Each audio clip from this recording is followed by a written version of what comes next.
Et voilà, on continue. On va pratiquer plusieurs pranayama, plusieurs respirations. Je pense que c'est pas mal d'y revenir dans la mesure où peut-être que la période que l'on vit nous amène des soucis, de l'angoisse, des questionnements, ce qui fait que ça va agir directement sur notre respiration, qui va agir directement sur notre diaphragme également, qui va agir directement aussi sur notre posture et sur nos postures. Je dis ça parce que je suis allée voir mon ostéopathe préféré cette semaine. Et en fait, eh bien, j'étais un peu les épaules comme ça vers l'avant, un peu tout enroulé. En fait, le diaphragme vraiment tout petit. Donc, c'est quand même la principale. Je veux dire que je suis à l'abri de rien, parce que je suis prof de yoga, que je passe à travers les averses. Juste que ça me permet de supporter. Comme dit Baruch Paul, le yoga ne guérit rien, ne répare rien. C'est bien mieux que ça, il fait supporter. Donc c'est très important d'avoir cette pratique, évidemment, pour les outils en art de vivre. C'est plus qu'un outil, je dirais, c'est vraiment quelque chose qu'on intègre dans son quotidien pour que, voilà, ça nous aide dans la vie. Donc voilà, et donc peut-être on peut déjà commencer par replacer. Alors c'est pas le même ordinateur que d'habitude, donc le son n'est pas le même, l'image, bon, on s'adapte en fait. Je fais des tests avec mon ordinateur personnel, parce que voilà, sinon on me prête un ordinateur, le centre social de la Croix, merci beaucoup, me prête un ordinateur, mais là j'essaye aussi d'enregistrer avec mon ordi. Alors c'est peut-être un peu moins bien que l'autre ordi, mais on teste.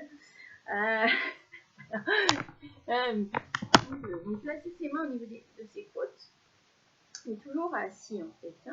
Voilà, et vous allez imaginer vos côtes comme un accordéon, c'est-à-dire qu'à l'inspiration, vous allez chercher vraiment à faire que les côtes viennent repousser les mains et qu'à l'expiration, les côtes se rapprochent. Donc pour ça, c'est important d'avoir une respiration vraiment au niveau de la gorge. Donc, pas une respiration par la bouche, ni au niveau du ventre, mais cherchez à respirer là-haut. Voilà, donc vous vous installez bien confortablement dans cette position assise et on va chercher à faire un grand accordéon avec ses côtes. À l'inspire, mes côtes viennent pousser mes mains, mes côtes s'écartent, prennent de l'ampleur. Et à l'expire, mes côtes se rapprochent.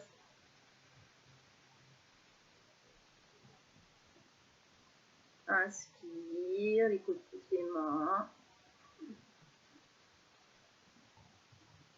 Expire, les côtes se rapprochent. Cherchez à faire vraiment une longue inspiration, une longue expiration à votre rythme pendant plusieurs minutes. L'idée, c'est vraiment d'avoir ce son de respiration, comme si on soufflait sur une vitre. Demain, il neige. Et donc, comme si on soufflait pour faire des petits cœurs sur la vitre. Sauf que vous n'ouvrez pas la bouche.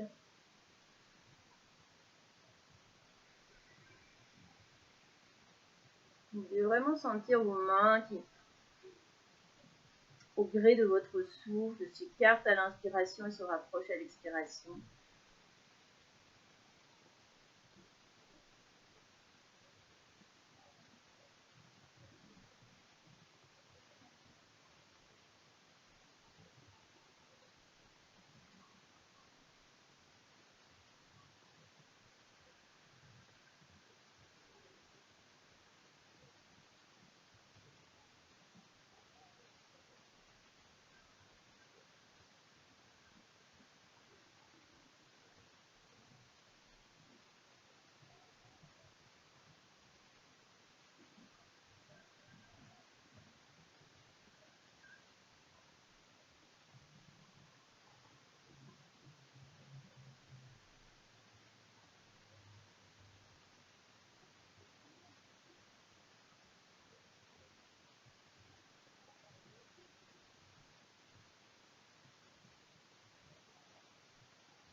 puis revenir à sa respiration naturelle.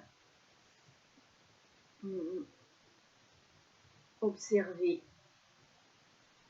comment, voilà, ce que cette pratique respiratoire nous amène au niveau de nos côtes, parce que c'est avec elle que nous venons expérimenter, mais également mentalement, émotionnellement, comment nous percevons tout cela, comment nous nous sentons maintenant.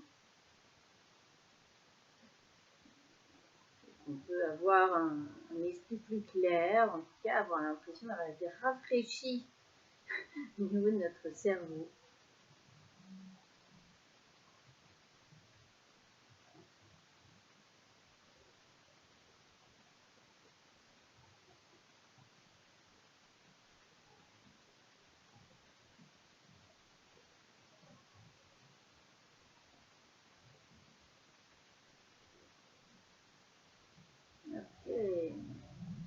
Il y a bien longtemps qu'on n'a pas pratiqué cette respiration aussi, ce qu'on appelle Kapalabhati, parce que c'est un peu compliqué en ce moment de la pratiquer quand on est avec plein de gens, mais là comme on est un peu tous chez nous, mais ça va être possible.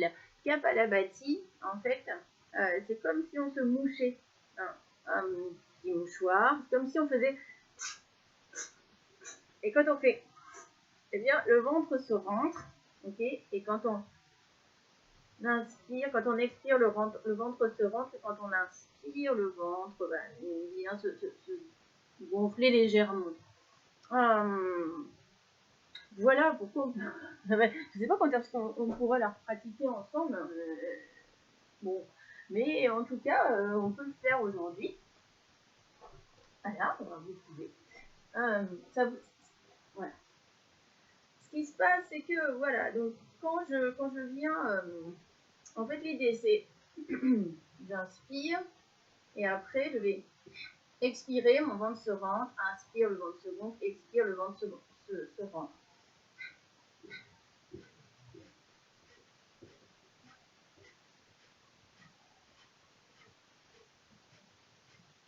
Ok. En fait, l'inspiration, elle est passive, c'est-à-dire qu'on ne va pas y penser, on laisse faire, on laisse le ventre revenir. L'expiration, par contre, elle est active, on veut. C'est-à-dire, ok, mais on inspire naturellement, hein, on va... Voilà, il y a longtemps qu'on n'a pas fait ça. Hein. Je me souviens une fois, à la première siècle, avec une certaine Catherine, bien rigolé. Voilà. Si vous avez des problèmes cardiaques, ne pratiquez pas ça par contre. Ça c'est plutôt à éviter quand vous avez des soucis du cœur, si vous avez été opéré, des problèmes cardiaques. Faites plutôt une respiration simplement abdominale. Donc on va partir pour 3 fois 20 respirations comme celle-ci, ensemble. C'est-à-dire qu'on va inspirer tout d'abord, donc le ventre se gonfle naturellement, et puis on va expirer, inspirer, expirer, inspirer, expirer, inspirer 20 fois. Ok. Donc inspire, le ventre se gonfle.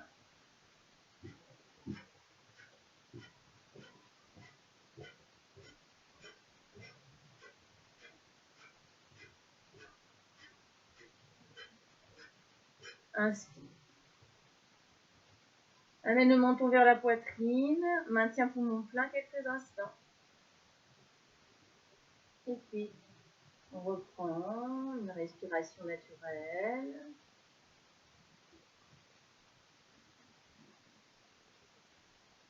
Et de nouveau, on part sur 20 respirations. On inspire, dans le second.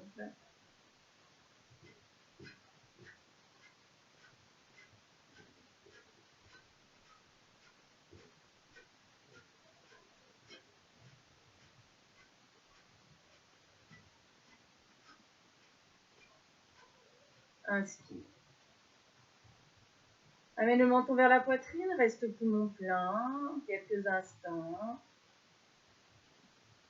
Et puis retrouve une respiration naturelle, inspirant, expirant.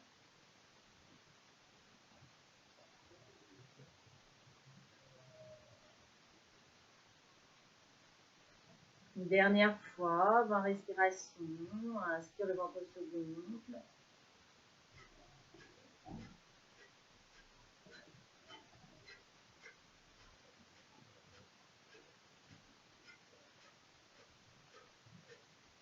Inspire. Amène ton poitrine.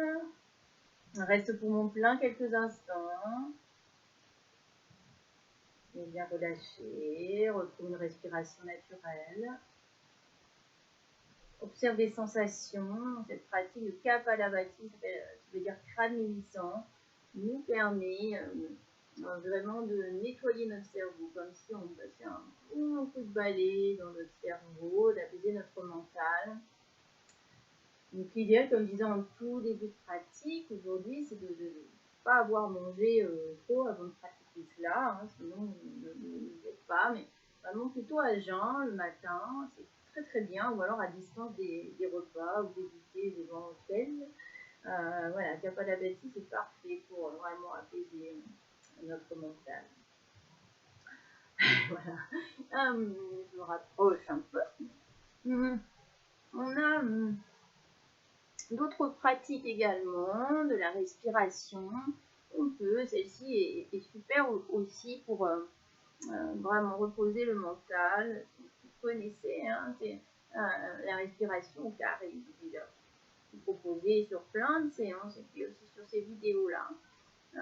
Donc on est toujours assis, les yeux sont fermés. Et on va visualiser un carré comme si on avait réellement ce carré devant nos yeux. On va inspirer sur un temps, premier côté de notre carré. Bloquer à poumon plein sur un temps, deuxième côté de notre carré. Expirer sur un temps, troisième côté de notre carré. Bloquer à poumon vide sur un temps, quatrième côté de notre carré. Inspire un temps. Bloque sur un temps. Expire un temps.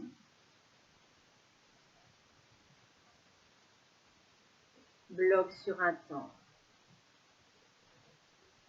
Inspire, premier côté du carré sur un. Reste poumon plein, deuxième côté de carré sur un temps. Expire sur un temps, troisième côté du carré.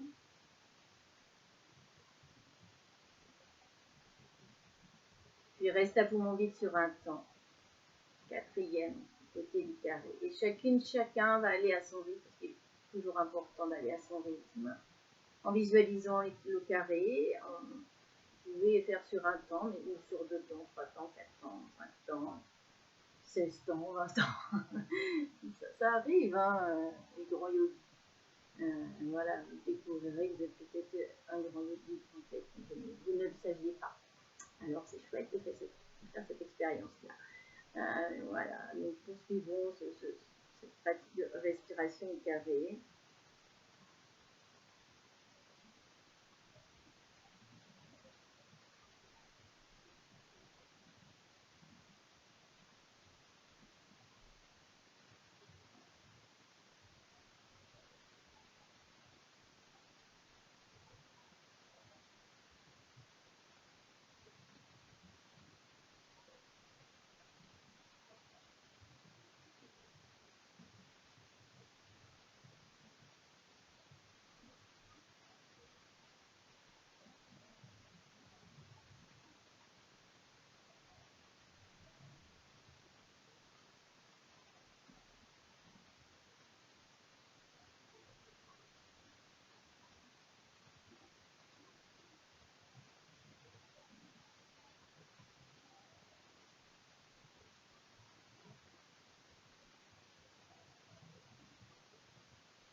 Et puis tranquillement retrouver son rythme.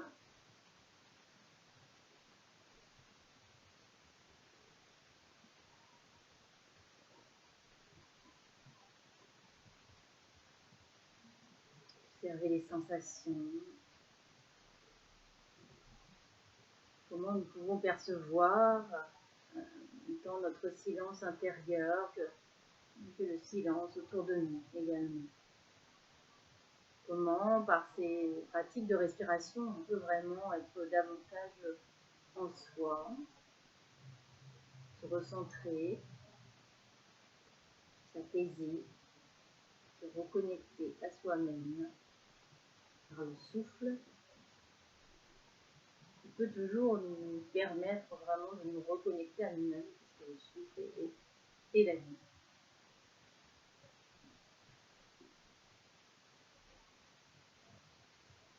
Voilà. Ok. On poursuit.